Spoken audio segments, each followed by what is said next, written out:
Hello, ladies and gents, boys and girls, people of all ages, sexualities, and identities, and welcome back to another Doctor Who review.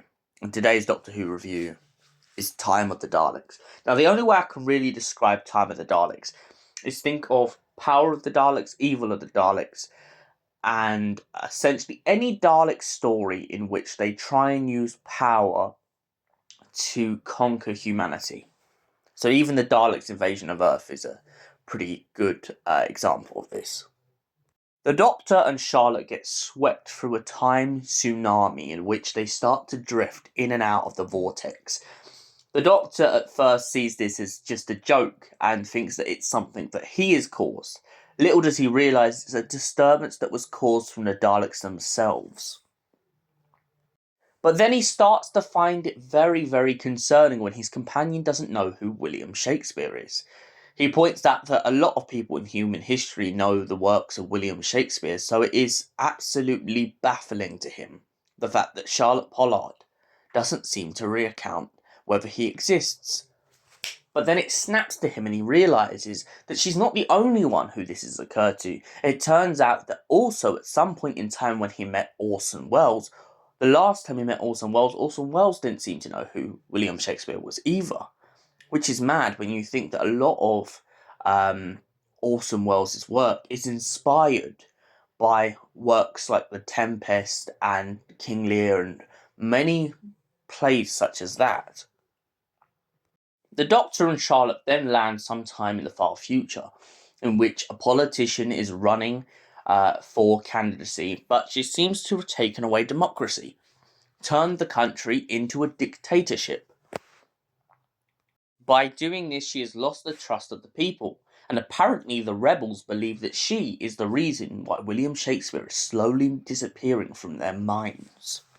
The Doctor and Charlotte intervene by basically pretending to be two detectives on the case to discover how to get Shakespeare back. But it turns out that this Prime Minister doesn't want Shakespeare back. Instead, she wants all of his works neatly wrapped in a book, and she wants to be the only one to possess it. So, with the help of the Daleks, she has been meddling with time itself in order to rewrite it and make sure that all of his plays get neatly written down but never performed, so no one else will ever have the power of knowing what he ever created. But there's a problem with this, of course, because some people still remember that Shakespeare exists, and when the Doctor cottons onto her plot, he realises that at this point in time he must intervene. But he has a bigger problem. The Daleks have a master clock with it, which they've been using to manipulate time and space itself. And Charlotte Pollard and the Prime Minister's niece go through a mirror and get trapped back in the 1600s until the next mirror is opened. They go back in hopes that they can avoid William Shakespeare ever dying or having an accident which causes something to become a paradox. With the help of the rebels, they finally manage to overthrow the Prime Minister. But that's not all. They still have to deal with the Daleks. The Daleks get caught in a time loop and eventually get trapped in the mirror, once and for all. So, what did I think of the Time of the Daleks? It's a very strong Dalek story. Not the strongest, I'll admit, but it definitely has the same kind of power that Power of the Daleks and Evil of the Daleks and Daleks' Invasion of Earth had.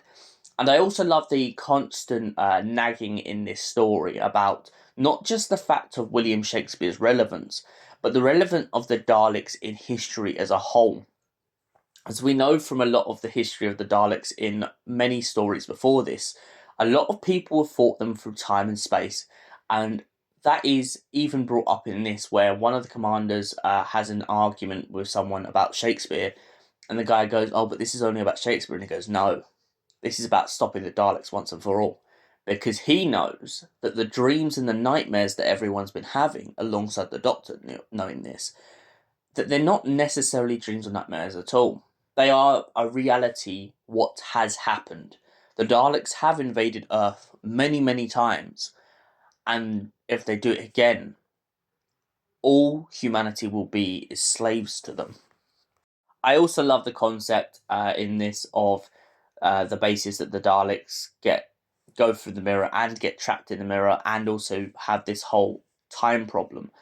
There's been many stories where the Daleks have had time problems, and I think one of the most notable ones in recent years has got to be Eve of the Daleks, where the 13th Doctor essentially has to fight the Daleks in a time loop. And every time that she fights them, the loop gets smaller and smaller and smaller. But there's something very similar to that in this, in which the Daleks have basically tried to take off, and then we find out that there wasn't just one Dalek ship, there was also a dozen of them, and they all seem to be caught in this cataclysm.